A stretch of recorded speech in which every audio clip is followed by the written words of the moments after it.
Alright, Samwise 7. This is Jack or Blackjack Rabbit. It's been a while since I made one. It's on your little video you made today. About your 15 points house rules. Charisma. I agree with you. I don't actually like charisma in the game. I don't like when you say something and then you have to roll for it. It should just be based physically on what you do, how you say it, and then the GM should just decide if you did a good job or didn't do a good job. 2, sanity stat. I've never really played a Call of Cthulhu game, so I really don't know enough about it to give a qualified opinion on it at this point. 3, proficiency dice. I say yes, I like proficiency dice. I'm currently in a campaign and we are using proficiency dice. Why do I like it? Instead of just having an automatic plus, because if you get a first level with a couple decent stats, you're going to get a +4 off the bat. You're going to hit things real easily. But if you put in this stat, your hits and everything are going to be all over the place, and I like the variety. And it just doesn't give you a guaranteed hit. Like to hit a 15, you're not pretty much guaranteed like you were with it's just a +4. Feats. I don't really like feats generally, because usually you'd get a feat when you can usually choose to get a feat or stats, but then feats give you stats. So why would anybody not choose a feat? If you're going to use feats, I would probably give them out as a reward for maybe doing something. So that way it's more deserving and doesn't cheapen it. You might go play the whole campaign and get 1 feat, and and you had to work hard to do that or had to overcome a lot of crap to overdo it. I think it makes a lot more sense. Inspiration, options 1 and 2. I do like that. I think that characters should be able to, help create the world and maybe give them an out. But by the same token, if it is too much of an out, I guess the DM should be able to just tell them no. And then I'm rambling all over the whole place, but that's what it is. But at the same time, I think I do like complications. That you do find the secret door, like they're saying in the book, but you don't have the key for it, or it's partially blocked. Something that makes it more side effects. I think it's just going to give you more to work with. 6, XP. Here, I say don't bother with XP. I'm sure a lot of people will probably disagree, but why track it? If you think that they're leveling up too fast, that's fine. They just don't level up. If you think it's about time for them to go to level 2 to level 3, they just level up. The other reason why I don't really like the idea of XP is then they're always seeking ways to get XP. So if you take the motivation away, then you just have role playing. They don't have to go out and, oh, there's orcs there, let's go kill them because they're worth XP. That motivation's gone because they level up when they level up. Success at a cost. The first thing I like to say, the thing in a couple of videos I've seen around there is, I don't remember who did it, but if failing the roll is not going to add anything to the game, then don't bother rolling. That's the first thing I'll say. But then again, I also don't like the all or nothing. Either you go to try to open the lock, either it opens or it doesn't open. I could see it opens, you didn't roll too well, you miss a little bit, it opens, but your lockpicks get jammed, or you jam the lock open, now you can't lock it, or you broke the hinge or something. I think it just adds to the story, and that's why it should do it. Side initiative. Yeah, I can agree with that. I think when it's when you're jumping all over the place, I think it could be a little more. It's less things you need to really juggle while you're jamming, and I don't really think it really matters that much to the characters anyway. But what I'd like to add to this too is I remember seeing a David Ducker video on this, where he was kind of stating that whoever goes first usually wins. And the way to kind of counteract that is that, sure, you'll still get to go first, but the other side gets to complete, gets their turns too. So you'll kill the creature in the process, but not before he gets his hit off. So I think it's gonna make you not want to get into fights as much. You know, just because you're quicker, you can kill them, but there's still risk, so it might make you think twice before doing things.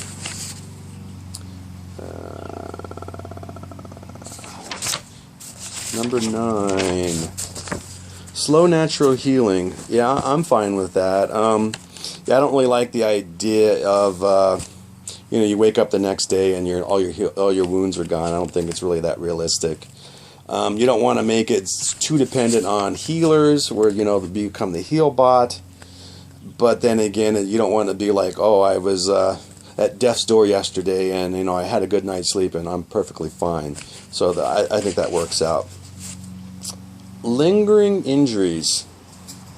Yeah, I like that idea too. The only thing I would probably change would be I would eliminate the whole idea of a critical hit causing a lingering injury. Instead, I would use the massive damage idea instead, where if you get hit and you take massive damage, that should cause a lingering injury.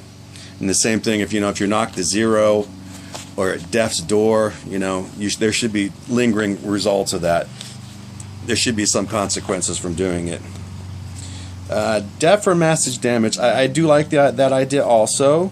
The only thing you have to be careful about is that at lower levels, if you have 9 hit or 10 hit points and you take 5 points of damage, that's massive damage.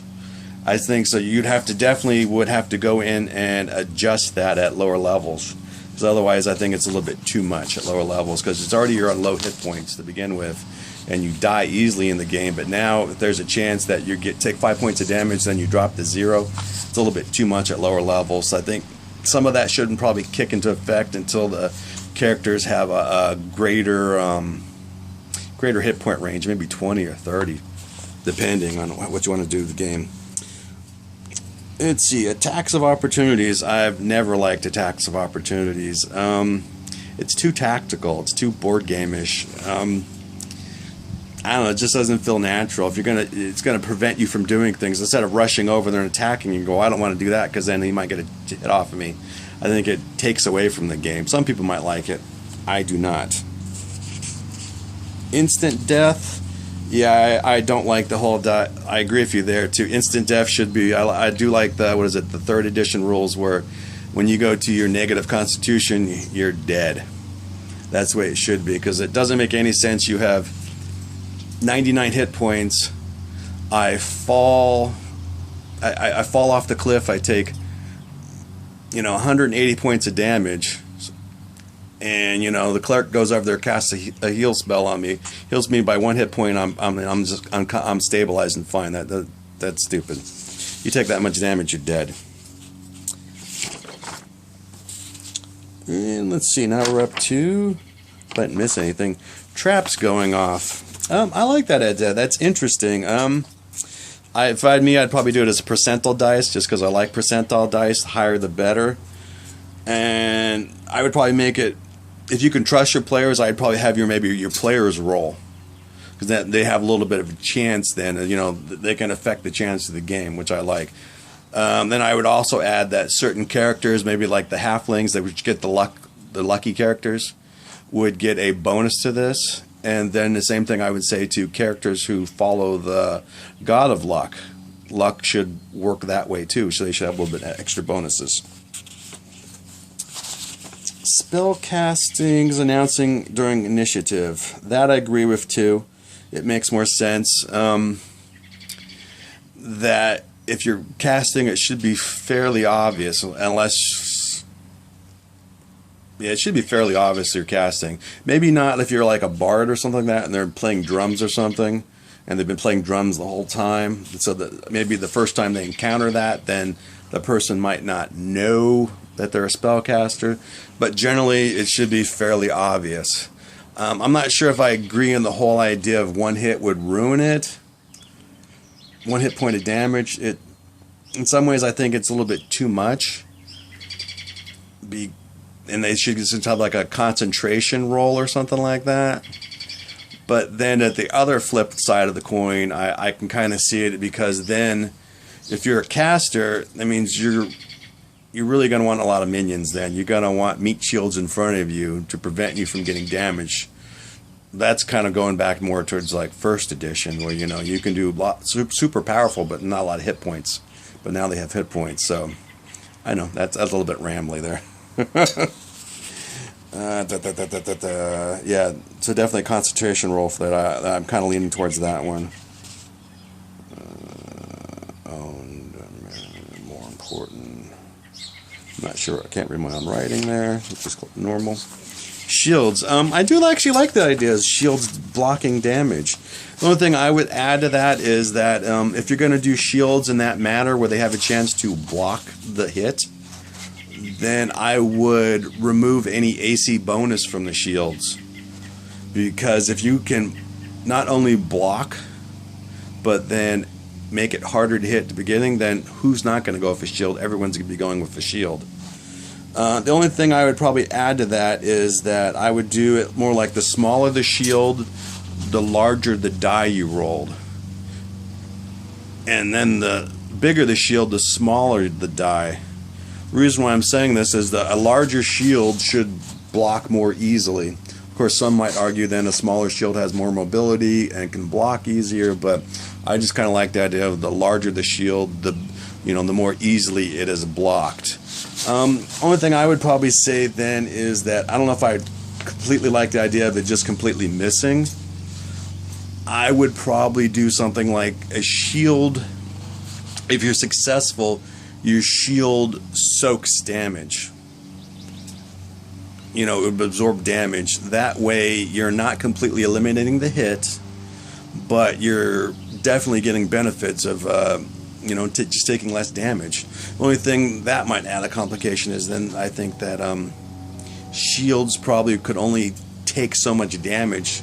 You know, they'd have like a soaking capacity before they're damaged or destroyed outright. But the only thing that's going to do is just cause you to, either use up the character's money, or better yet, they'd have proficiency in repairing the shields, which they should anyways. But I do like that idea of the thing. But like I was saying, I would eliminate it. I would just make it so more of a soaking instead of all. All might be a little bit too much, depending. You can always do maybe the better you roll, the more you soak or something. You'd have to work out the details of that. You don't want it too crunchy, because then it's kind of defeating the whole purpose and making it a little bit hard. But I just like the idea, of soaking. I think it makes it more interesting, at least in my ideas or my thoughts. It's been a long time since I made a video. I need to get off my butt and make more of them. So hopefully this one turns out okay.